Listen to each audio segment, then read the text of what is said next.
Ngokbala 2025, the one done and dusted. If I met tata na Ngokbala City, Zion City, is a thing of joy and miracle. Asinku iwe mana asi Ebuka Obi bụ congratulations. Maka na ọ dịrị easy. You need to see the crowd, you need to see the miracle, you need to see the praise, you need to see the worship, you need to see how today went.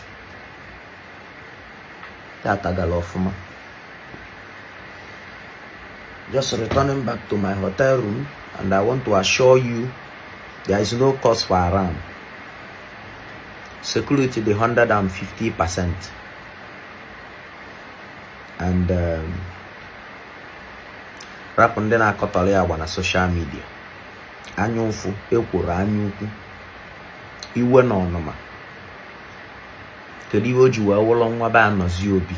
Why na ọ bụrụ Adamu? Kedu ihe o ji wụlọ nwa be anọzi obi onye Igbo? Why na ọ bụrụ Musa onye Hausa ma ọ Ayomide onye Yoruba? Ọnya na-ese, nwere ihe ọzọ na-ese m.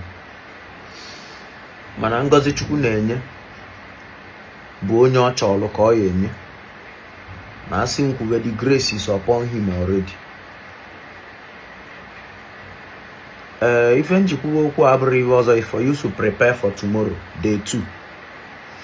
Nke taata ka wu mbido, nke echi ya adị egwu, nke echi ya adị massive, nke echi ya adị gịnị massive.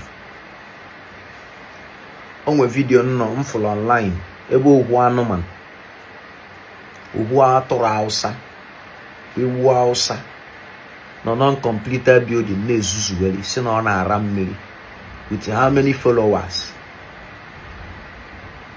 Mana ndị nya na ba na-alụkọ ihe bubata the video na social media wee gaa viral because ọwụ manyanwụ efulefu ka ọwụ. My comment concerning that rubbish on a mede is that na mmiri zota abroad nya nwara alụ dị mmiri zos uzolo onwe because na anọ na rainy season. Ọ dịrọkwa izi Ebuka Obi itinye the program na rainy season. Ịghọtago? Anara amarụ nnecha aka. Mmiri ezo nyezo. Even as I'm talking to you kita na hotel room me ebe a nọ mmiri na-ezo. While I was coming in, mmiri na-ezo. Ịghọtago? Before mwele ọkpa luo ebe m park moto m wee tọọnụ mmiri magidekwa m wee luo de. So n'ibe na akọwatalu na abụrụ iwe ọzọ, don't allow anybody tell you na ọnya nwa melu mmiri ezo today. Ịghọtago? Anyị nọ rainy season, mmiri na-ezo. Onye abụ si na o nwere ọgwụ ma ọ na o nwere mmụọ chi nye ọzọ, ma ọ na o nwere ọta apịapịa ọ na oli buru n'afọ, nya jọsụ mee majik ya bụ echi niile ka echi na-enwene onye agha afụ echi niile na Ngokbala. Just nya mee majik ya ka eji n'afọ na mmadụ na Ngokbala echi, ka eji n'afọ na mmadụ na Zion City echi. Imere ka anwụchaba na mmiri ị na-echega anya fụ na anọ na rainy season wee sị ka iwelu mmiri na excuse. Ma mmiri si na ị na-ara nọ na shrine ya na-amaghị ike emenu mmiri ayara na-ezo na your shrine ọ na-ezo na Ngokbala Zion City nzuzu. Unu wele African science unu na-ezuzu welu nature na-akpali ya. Ị na-amụ ya nwụrụ, ị na-akọla ọdụa. Mụnwa nwanri ya agwa na o nwere ibe ị na-eme, nwere ibe ịmụ ị na-eme. Ụzọ ọkwụsị nature. Ọgwụ ga-abụ isi n'ihe n'ọnya na ị na-eme ka mmiri zoo gasa ibe a na-eme na Zion City. Ike eji that same ọgwụ ike eji eme gịnị mee ka o ji na-enwene any single soul ayafụ na Zion City Ngokbala na mmechi 100 days a ike eji eme. Mana ma ndị isi America ma US ma Gabon ma Sokoto ma Katsina ha ncha niile bịa na-emele onwe ha program, nwere onye amụ ile elili n'onu with happiness. So n'ibe nna agwa ya bụrụ iwe ọzọ bụ na ekwene ka bloggers ghọlie agha ka ọ dị ka ya asị ha na-epromotu na-epostu ọ dị ka ya asị na ị nwere ọgwụ imere ihe ọgwụ ga-abata Anambra steeti jee Lion Building jee kọwa chọchọchọchọchọchọchọ in non-completed building ilijubere abụ your followers couldn't even come soro ị nọrọ wee na-ezuzu ibe abụ ị na-ezuzu ọ bụrụ na ọdịnala adịrọ na culture adịrọ mana unu ejizi na ihe gbasara ọdịnala na culture ayịala ezuzu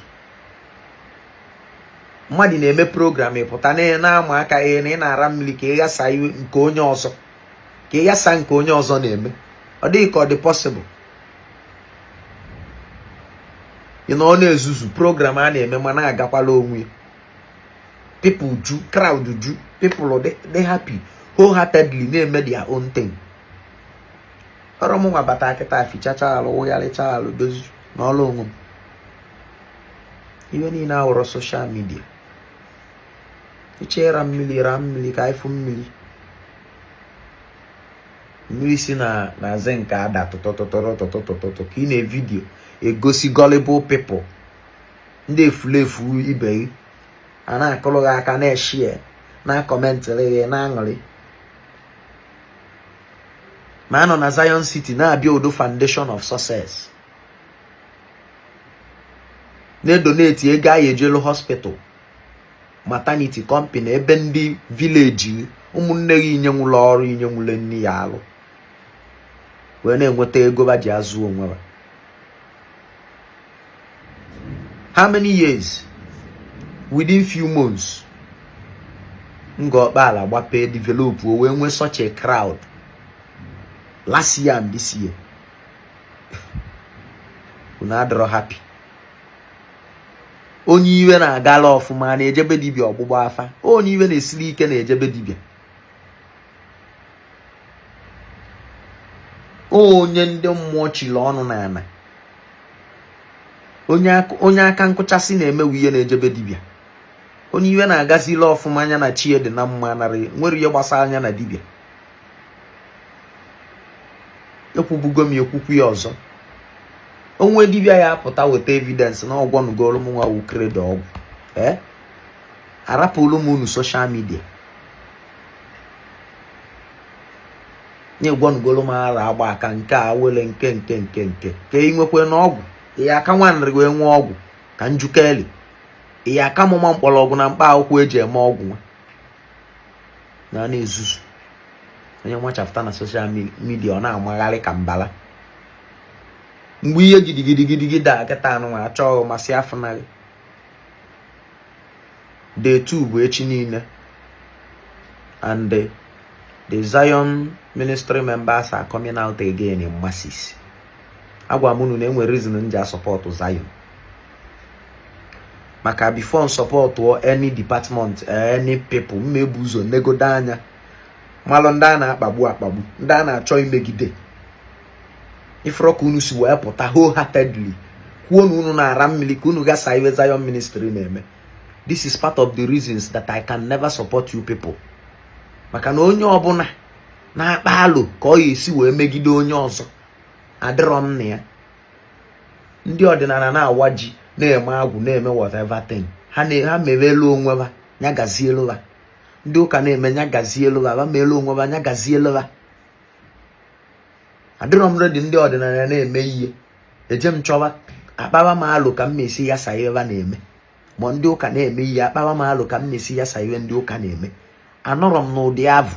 Ifu nna nrịba anyị ndị ọdịnala na-eme ihe ndị ụka anara enyeva nsogbu. Ndị ụka na-eme ihe ndị ọdịnala anara enyeva nsogbu. Village square anyị enwere alụsị dọ n'iru a na-akpọ Ekembe. Ndị ọdịnala na-eme ihe ba na-anọde. Ndị ụka na-eme Crusade ba na-anọde. O nwere onye na-akpasa iwe ibie.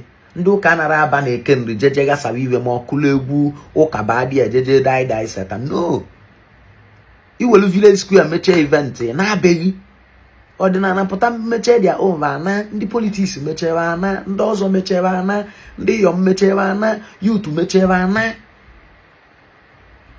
Village square obodo niile dị nwelu. Weta isi ya.